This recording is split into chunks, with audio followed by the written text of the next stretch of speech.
नमस्कार श्रोता मित्रों, स्वागत है आपका मेरे YouTube चैनल रश्मि की दुनिया में। आज हम प्रेमचंद युगिन सुदर्शन जी की कहानी हार की जीत के कथावस्तु का वाचन करेंगे। हार की जीत एक घटना प्रधान कहानी है। इसके मुख्य घटना है एक घोड़े का चोरी हो जाना। प्रस्तुत कहानी की कथावस्तु इस प्रकार है।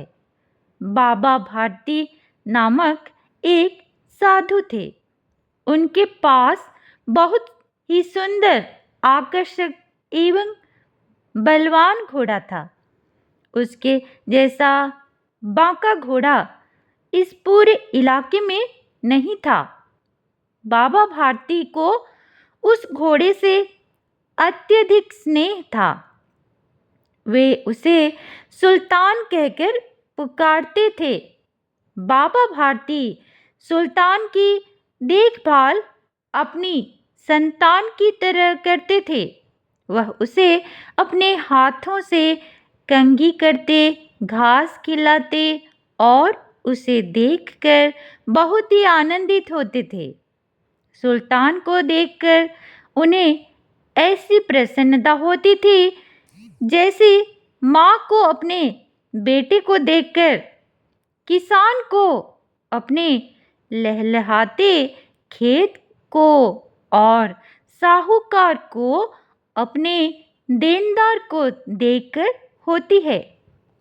उन्होंने सुल्तान के लिए अपना नगरीय जीवन त्याग दिया था और जंगल के एक मंदिर में जाकर रहने लगे थे।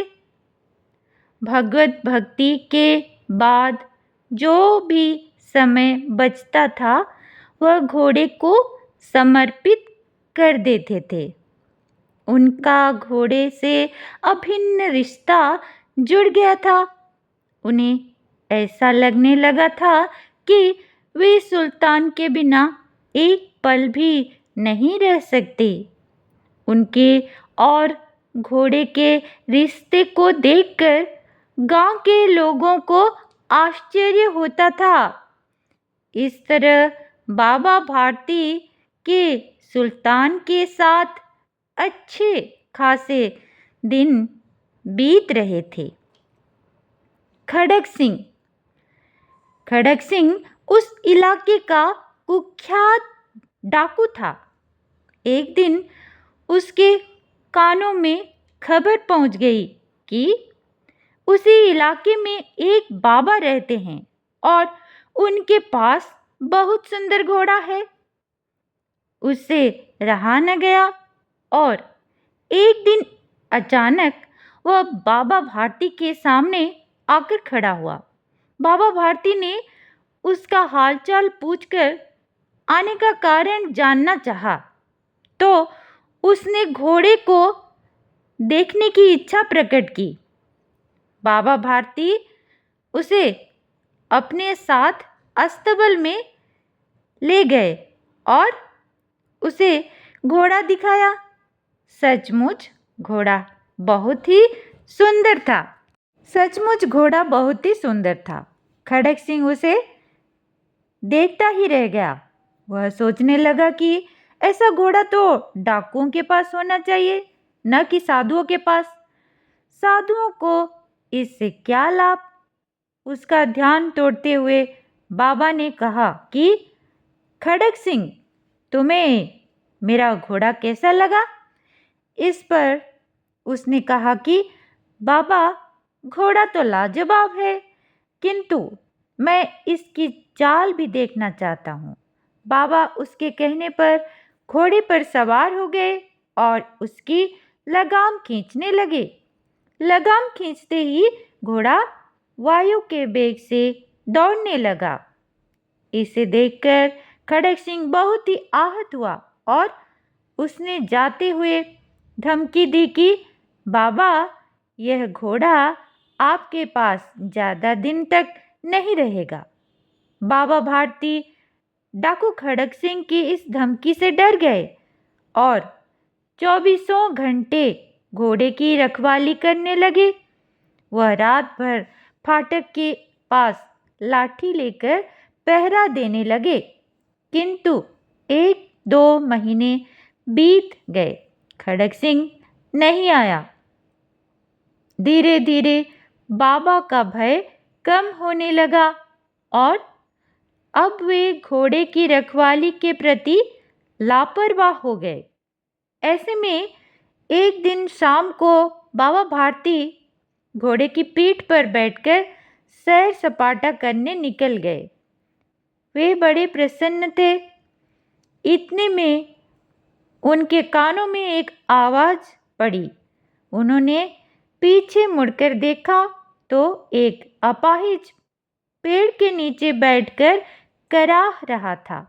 बाबा ने उसके दुख का कारण पूछा तो उसने बताया कि उसे रामावाला गांव जाना है, जो कि यहाँ से 3 मील दूर है। बाबा ने उसे पूछा कि वहाँ किसके यहाँ जाओगे, तो उसने कहा कि दुर्गा दत्त वैद्य मेरे सौतेले भाई हैं, उन्हीं के पास जाऊंगा।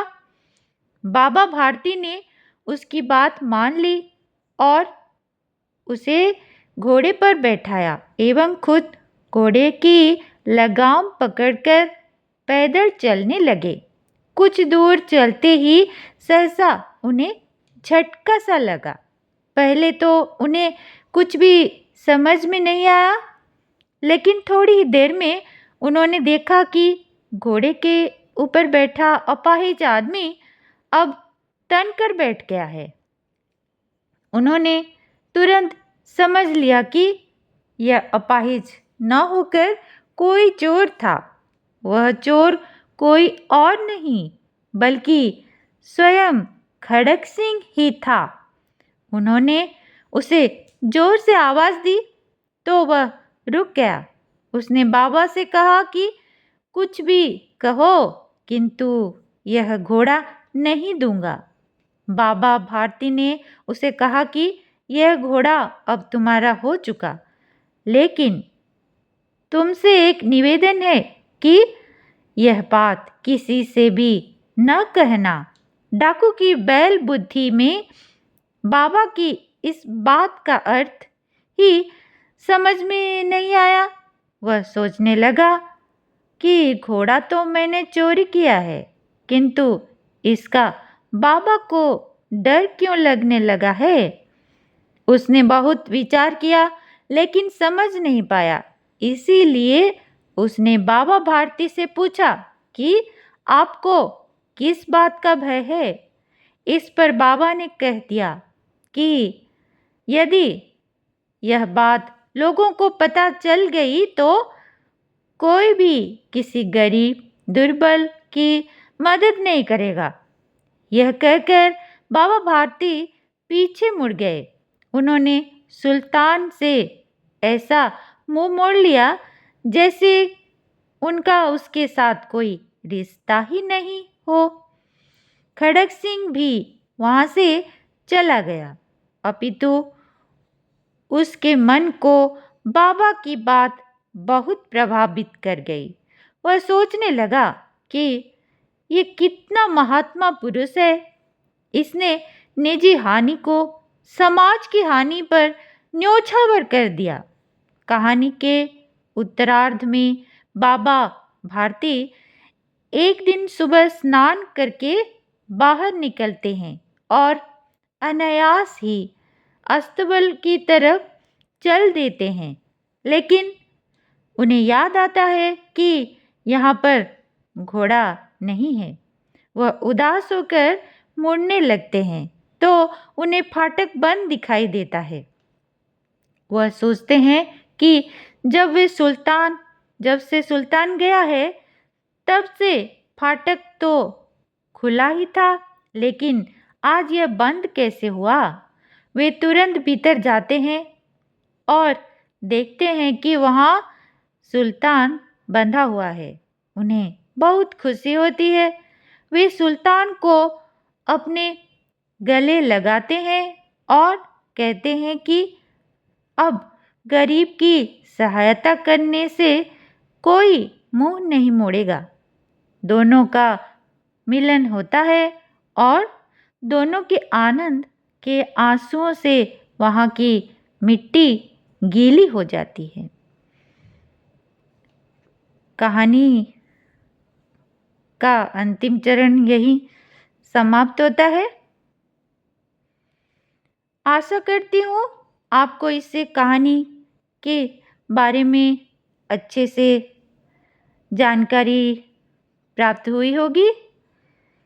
मेरा यह प्रयास आपको कैसा लगा कमेंट में ज़रूर बताइएगा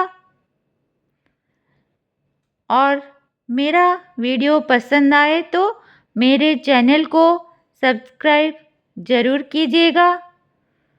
मिलते हैं अगले वीडियो में। धन्यवाद श्रोता मित्रों।